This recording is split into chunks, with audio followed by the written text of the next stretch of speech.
Bismillahirrahmanirrahim. Aku izin mulai ya teman-teman. Sebelumnya izinkan aku untuk memperkenalkan diri terlebih dahulu. Aku Sauzana Zarani Dewi dari S1 Manajemen UPN Veteran Jakarta. Di Dokter Mekanik ini aku menjabat sebagai Intern Program Manager di Dokter Mekanik Akademik.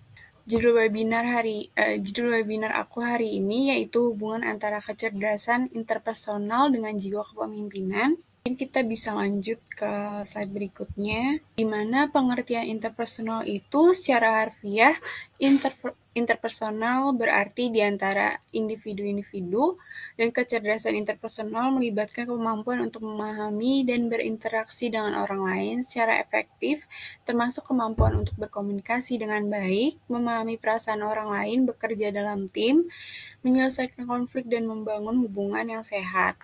Terus keterampilan interpersonal sendiri yang baik sangat penting dalam kehidupan sehari-hari, baik dalam lingkungan pribadi maupun lingkungan profesional, dan dapat membantu meningkatkan keberhasilan dalam berbagai bidang seperti hubungan sosial, karir, dan kesehatan mental.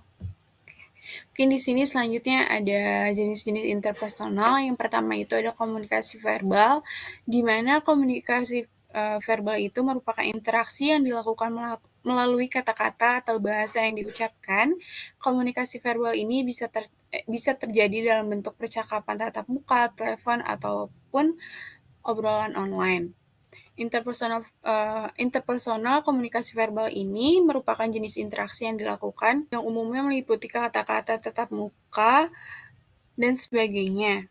Komunikasi verbal juga dapat dilakukan dalam berbagai bentuk seperti diskusi, debat, presentasi, maupun yang lainnya. Dalam interpersonal komunikasi verbal, pesan yang disampaikan dapat disampaikan dalam berbagai cara, termasuk menggunakan kata-kata yang tepat, intonasi suara yang sesuai, dan penggunaan bahasa tubuh yang tepat. Yang perlu diingat bahwa interpersonal komunikasi verbal ini bukan hanya menyampaikan pesan saja. Contohnya itu seperti cara kita menyampaikan pesan untuk mempengaruhi bagaimana pesan tersebut diterima oleh orang lain. Selanjutnya itu ada komunikasi nonverbal, di mana komunikasi nonverbal ini merupakan interaksi yang dilakukan tanpa kata-kata, melainkan melalui bahasa tubuh seperti ekspresi wajah, gerakan, dan intonasi suara. Interpersonal komunikasi nonverbal ini merupakan bahasa tubuh yang dapat memberikan informasi tentang emosi, sikap, dan niat seseorang. Contohnya itu seperti tubuh yang condong ke depan menunjukkan ketertarikan atau minat, sedangkan tubuh yang condong ke belakang menunjukkan sikap kurang percaya diri dan defensif. Terus contohnya juga jarak fisik yang dapat menjadi contoh. Contohnya itu kayak jarak fisik yang terlalu dekat dapat menunjukkan keintiman dan keakraban, sedangkan jarak yang terlalu jauh itu menunjukkan ketidaknyamanan atau ketidakakraban. Selanjutnya yang ketiga itu ada keterbukaan diri, di mana keterbukaan diri ini merupakan kemampuan untuk mengungkapkan pikiran, perasaan, dan emosi dengan jujur dan terbuka kepada orang lain. Interpersonal keterbukaan diri ini dapat melibatkan orang lain dalam mengungkapkan perasaannya, pemikirannya, dan pengalaman pribadi secara jujur dan terbuka. Selain itu, keterbukaan diri juga merupakan salah satu aspek yang penting dari hubungan interpersonal yang sehat, di mana keterbukaan diri ini dapat membantu orang lain untuk memahami secara lebih baik dan juga memperkuat ikatan emosional yang ada. Selanjutnya itu yang keempat itu ada empati, di mana empati itu merupakan kemampuan untuk merasakan atau memahami perasaan dan perspektif orang lain. Ini melibatkan kemampuan untuk mendengarkan secara aktif, menunjukkan simpati, dan mempertimbangkan sudut pandang orang lain. Empati ini juga merupakan aspek yang penting dalam hubungan interpersonal yang sehat, di mana dengan orang yang memiliki empati ini kita dapat memahami, merespon perasaan dan kebutuhan orang lain yang lebih baik sehingga memperkuat ikatan emosional yang ada dalam hubungan interpersonal. Selanjutnya itu ada konflik, di mana konflik ini merupakan interaksi yang melibatkan beberapa pendapat atau kepentingan yang dapat menghasilkan ketegangan dan konflik. Penting untuk memahami cara untuk mengelola dan menyelesaikan konflik secara efektif. Interpersonal konflik ini dapat terjadi ketika dua atau lebih orang memiliki tujuan atau pandangan yang berbeda dan tidak ada kesepakatan dalam suatu hubungan interpersonal. Konflik dapat muncul dalam berbagai bentuk seperti perbedaan pendapat, nilai, kebutuhan, harapan, dan persepsi. Nah, di sini juga di catatan aku juga ada beberapa cara yang dapat membantu menyelesaikan konflik secara efektif, yang dimana yang pertama itu berbicara secara jujur dan terbuka tentang perbedaan pendapat atau masalah yang terjadi. Yang kedua, berusaha memahami sudut pandang orang lain dan mencari solusi yang saling menguntungkan.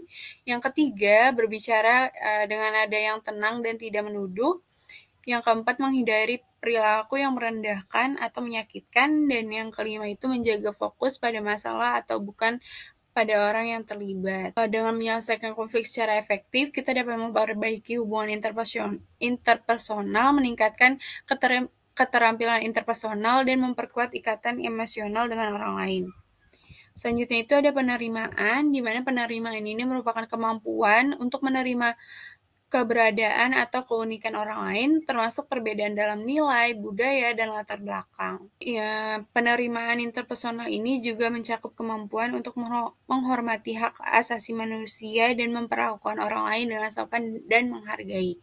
Dalam beberapa kasus, penerimaan interpersonal dapat menjadi tantangan, terutama ketika ada perbedaan signifikan dalam keyakinan, nilai, atau budaya. Namun dengan mempraktikannya penerimaan interpersonal, kita dapat memperluas wawasan kita dan memperkaya pengalaman kita dengan berinteraksi dengan orang-orang dari latar belakang yang berbeda. Dan yang terakhir itu ada perilaku, di mana perilaku merupakan interaksi yang dilakukan melalui tindakan atau perilaku yang ditunjukkan kepada orang lain. Perilaku dapat termasuk membantu orang lain, mendukung teman, dan menunjukkan rasa hormat kepada orang lain. Interpersonal perilaku ini mencakup perilaku verbal dan non-verbal yang meliputi komunikasi, emosi, dan tindakan yang kita tunjukkan dalam berhubungan dengan orang lain. Contoh beberapa perilaku interpersonal yang positif itu meliputi kayak yang pertama itu kayak mendengarkan dengan aktif dan memperhatikan orang lain, mengungkapkan perasaan dan pikiran dengan jelas dan terbuka, menunjukkan empati dan memahami perspektif orang lain, menunjukkan rasa hormat dan toleransi terhadap perbedaan, berbicara dengan sopan dan menghargai orang lain, dan yang terakhir itu menjaga sikap terbuka dan positif. Oke, mungkin aku lanjut. Di sini ada pengertian kepemimpinan, di mana kepemimpinan itu merupakan proses pengarahan, pengendalian, dan pengaruh yang dilakukan oleh seseorang untuk memimpin dan mengarahkan orang lain untuk mencapai tujuan bersama. Kepemimpinan merupakan keterampilan yang sangat penting dalam dunia bisnis, organisasi, dan kehidupan sehari-hari. Selanjutnya di sini ada jenis-jenis kepemimpinan. Yang pertama itu ada otoriter, di mana jenis kepemimpinan ini mengutamakan kontrol penuh atas keputusan dan tindakan dalam organisasi atau tim. Pemimpin yang otoriter mengambil keputusan sendiri dan memerintah bawahan untuk mengikuti perintahnya tanpa banyak ruang untuk berpartisipasi atau memberikan masukan.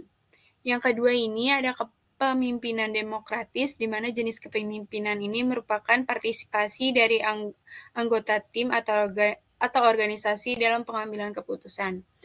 Pemimpin yang demokratis memperbolehkan anggota tim untuk berpartisipasi dalam pemecahan masalah, memberikan saran, dan memberikan masukan dalam pengambilan keputusan. Selanjutnya yang ketiga itu ada transformasional, di mana jenis kepemimpinan ini mengutamakan perubahan dan pengembangan anggota tim.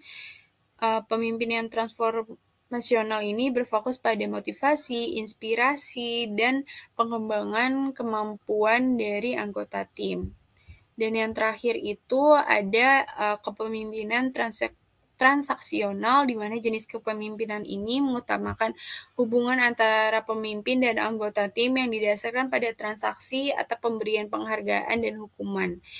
Pemimpin yang transaksional memberikan penghargaan bagi anggota tim yang mencapai target yang ditetapkan dan memberikan hukuman bagi anggota tim yang gagal mencapai target tersebut. Yang perlu diingat sama teman-teman, kalau setiap jenis kepemimpinan ini memiliki kelebihan dan kekurangan masing-masing, dan pemimpin yang efektif biasanya memiliki kemampuan untuk menggabungkan beberapa jenis kepemimpinan untuk mencapai tujuan bersama tim dan organisasi. Selanjutnya di sini ada karakteristik kepemimpinan.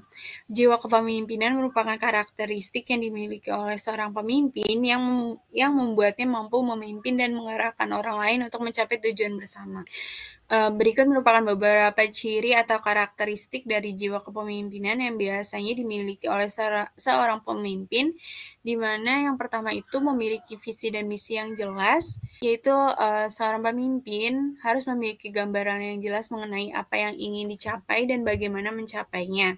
Visi dan misi ini menjadi paduan dalam pengambilan keputusan dan mengarahkan anggota tim. Yang kedua itu bersikap positif dan optimis, di mana seorang pemimpin memiliki sikap positif dan optimis dalam menghadapi berbagai situasi. Hal ini membuatnya mampu memotivasi dan menginspirasi anggota timnya. Yang ketiga, memiliki kepercayaan diri, di mana seorang pemimpin memiliki keyakinan pada dirinya sendiri dan kemampuan untuk mengambil keputusan yang tepat. Hal ini membuatnya mampu mengambil resiko dan mengatasi tantangan yang lebih baik. Selanjutnya, yang keempat itu ada memiliki kemampuan untuk berkomunikasi, di mana seorang pemimpin harus memiliki kemampuan untuk berkomunikasi dengan baik dan memberikan arahan yang jelas. Kemampuan untuk berkomunikasi dengan baik juga membantu pemimpin dalam membangun hubungan yang baik dengan anggota timnya. Selanjutnya itu yang kelima ada empati dan kepedulian. Seorang pemimpin harus mampu memahami perasaan dan kebutuhan anggota timnya, serta peduli terhadap kesejahteraan mereka. Yang keenam itu ada kemampuan untuk mengelola konflik, di mana seorang pemimpin harus mampu mengatasi konflik dan masalah yang muncul dengan cara yang tepat. Seorang pemimpin yang baik juga harus mampu menyelesaikan konflik antara bawahannya dengan cara yang adil dan memuaskan bagi semua pihak yang terlibat. Dan yang terakhir ini ada fleksibilitas dan adaptabilitas, di mana seorang pemimpin harus mampu beradaptasi dengan perubahan dan memiliki kemampuan untuk merespons situasi yang berubah dengan cara yang tepat. Jiwa kepemimpinan merupakan karakteristik yang dapat dikembangkan dengan belajar dan berlatih. Seorang pemimpin yang memiliki jiwa kepemimpinan yang kuat akan lebih mudah dalam mengatasi tantangan dan memimpin timnya menuju kesuksesan. Oke, mungkin aku masuk ke inti presentasi webinar aku hari ini, di mana hubungan kecerdasan interpersonal dengan jiwa kepemimpinan. Kecerdasan interpersonal juga dikenal sebagai kecerdasan emosional sosial atau kecerdasan sosial yang merujuk pada kemampuan individu untuk memahami dan berinteraksi dengan orang lain dengan cara yang efektif dan produktif. Interpersonal yang berkaitan dengan kepemimpinan meliputi kemampuan seseorang dalam memimpin dan memotivasi orang lain, membangun hubungan yang baik, dan memecahkan konflik. Seorang pemimpin yang baik harus memiliki keterampilan interpersonal yang kuat untuk dapat mempengaruhi dan memotivasi orang lain, sehingga dapat mencapai tujuan bersama. Di sini ada beberapa kaitan antara kecerdasan interpersonal dengan jiwa kepemimpinan. Yang pertama itu kemampuan untuk memahami orang lain, di mana kecerdasan interpersonal memungkinkan seseorang untuk memahami orang lain dengan lebih baik. Kemampuan ini sangat penting bagi seorang pemimpin karena ia harus mampu memahami kebutuhan dan motivasi dari para bawahannya untuk dapat memimpin mereka dengan efektif. Yang kedua itu kemampuan untuk memotivasi, di mana seorang pemimpin yang efektif harus dapat memotivasi dan menginspirasi bawahannya. Kecerdasan interpersonal dapat membantu seseorang untuk memahami apa yang membuat orang lain termotivasi dan bagaimana cara yang terbaik untuk memotivasi mereka. Yang ketiga itu ada kemampuan untuk mengelola emosi diri sendiri, di mana seorang pemimpin yang memiliki kecerdasan interpersonal yang tinggi dapat mengelola emosi dirinya dengan baik. Hal ini membantu pemimpin untuk tetap tenang dan fokus dalam situasi yang sulit, serta menghindari tindakan impulsif yang dapat merugikan timnya. Yang keempat, yaitu kemampuan untuk memberikan umpan balik, di mana seorang pemimpin yang memiliki kecerdasan interpersonal yang tinggi mampu memberikan umpan balik yang konstruktif dan efektif kepada anggota timnya. Ini membantu anggota tim untuk memperbaiki kinerjanya dan meningkatkan keterampilannya, sehingga dapat mencapai tujuan bersama dengan lebih baik. Dan yang terakhir itu adalah kemampuan untuk membangun hubungan, di mana kecerdasan interpersonal juga meliputi kemampuan untuk membangun hubungan yang baik dengan orang lain. Seorang pemimpin yang baik harus mampu membangun hubungan yang kuat dengan para bawahannya, serta dengan rekan kerja dan kliennya. Hal ini juga dapat membantu pemimpin untuk memperkuat kepercayaan dan komunikasi yang positif dalam tim, sehingga dapat meningkatkan kinerja dan pencapaian tujuan tim. Kesimpulannya, secara keseluruhan itu kecerdasan interpersonal dan jiwa kepemimpinan saling berkaitan dan saling mempengaruhi. Seorang pemimpin yang memiliki kecerdasan interpersonal yang tinggi lebih mungkin menjadi pemimpin yang efektif dan berhasil dalam memimpin tim atau organisasinya. Dengan demikian, kecerdasan interpersonal sangat penting bagi seorang pemimpin dalam membantu mereka memimpin dan mengarahkan anggota tim dengan efektif. Selanjutnya di sini itu ada implementasi interpersonal. Untuk mengimplementasikan interpersonal dengan baik, seorang pemimpin harus memperhatikan beberapa hal sebagai berikut. Yang pertama itu mendengarkan dengan aktif, di mana seorang pemimpin harus memperhatikan pendapat, ide, dan masukan dari anggota timnya. Mendengarkan dengan aktif adalah keterampilan yang sangat penting untuk membangun hubungan interpersonal yang baik. Seorang pemimpin harus memastikan bahwa mereka memberikan perhatian penuh kepada orang yang berbicara, mengajukan pertanyaan yang relevan, dan mengulang kembali apa yang telah disampaikan oleh anggota timnya. Yang kedua itu menghargai dan memperhatikan perbedaan. Seorang pemimpin harus menghargai dan memperhatikan perbedaan dalam timnya, termasuk perbedaan budaya, latar belakang, dan pengalaman. Ini dapat dilakukan dengan cara mendengarkan dan menghormati perspektif yang berbeda, serta menciptakan lingkungan yang inklusif. Yang ketiga, berkomunikasi dengan jelas, di mana seorang pemimpin harus dapat berkomunikasi dengan jelas dan terbuka dengan anggota timnya. Ini dapat dilakukan dengan cara menyampaikan informasi yang diperlukan dengan cara yang mudah dipahami, serta memberikan umpan balik secara teratur.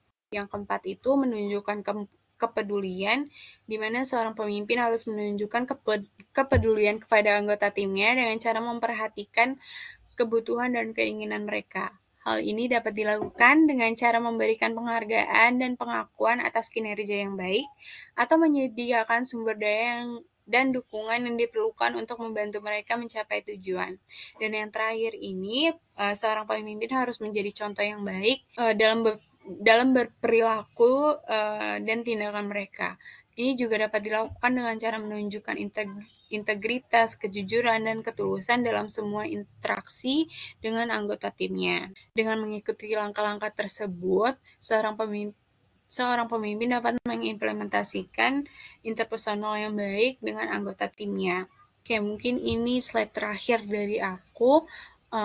Apa sih dampaknya jika seorang pemimpin tidak melakukan keterampilan interpersonal yang baik? Jika seorang pemimpin tidak melakukan keterampilan interpersonal yang baik, beberapa hal ini dapat berdampak negatif pada tim dan organisasi yang dipimpinnya. Yang pertama itu rendahnya produktivitas, di mana jika seorang pemimpin tidak dapat membangun hubungan yang baik dengan anggota timnya, hal ini dapat mengurangi produktivitas dan kinerja tim. Anggota tim juga mungkin akan merasa tidak termotivasi untuk bekerja keras dan mencapai tujuan bersama. Yang kedua itu tingginya tingkat konflik, di mana jika seorang pemimpin tidak dapat memecahkan konflik yang baik, hal ini dapat menyebabkan tim terpecah belah dan mengurangi efektivitas kerja. Tingginya tingkat konflik juga dapat mempengaruhi suasana kerja dan mengurangi motivasi anggota tim. Yang ketiga itu tingginya tingkat turnover, di mana jika seorang pemimpin tidak dapat membangun hubungan yang baik dengan anggota tim, hal ini dapat menyebabkan tingkat turnover yang tinggi. Anggota tim mungkin merasa tidak nyaman atau tidak puas dengan lingkungan kerja yang ada dan memilih untuk mencari pekerjaan orang lain. Untuk mencari pekerjaan yang lain, maksudnya teman-teman. Yang keempat ini adanya rendahnya kepercayaan, di mana jika seorang pemimpin tidak dapat berkomunikasi dengan jelas atau tidak memenuhi janji, hal ini dapat mengurangi kepercayaan anggota tim terhadap pemimpinnya. Rendahnya tingkat kepercayaan ini juga dapat menyebabkan kerja tim yang kurang efektif dan mengurangi kemampuan tim untuk mencapai tujuan bersama.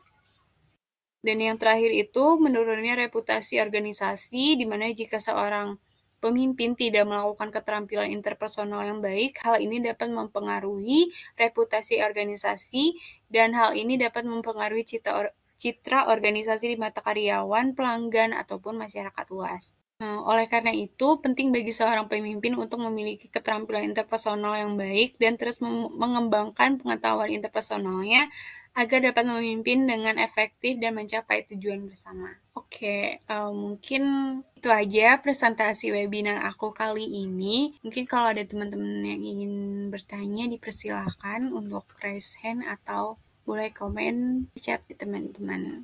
Mungkin aku tunggu sampai jam 13.45 ya teman-teman. Karena udah jam 13.45 dan mungkin teman-teman belum ada yang bertanya juga. Kalaupun nanti ada pertanyaan, boleh cetak aja ya teman-teman. Mungkin webinar hari ini aku akhiri aja. Terakhir aku mau bilang makasih buat teman-teman yang udah join. Sekarang teman-teman udah boleh live. Selamat melanjutkan kegiatan lainnya. Terima kasih teman-teman. Sampai jumpa di webinar aku selanjutnya.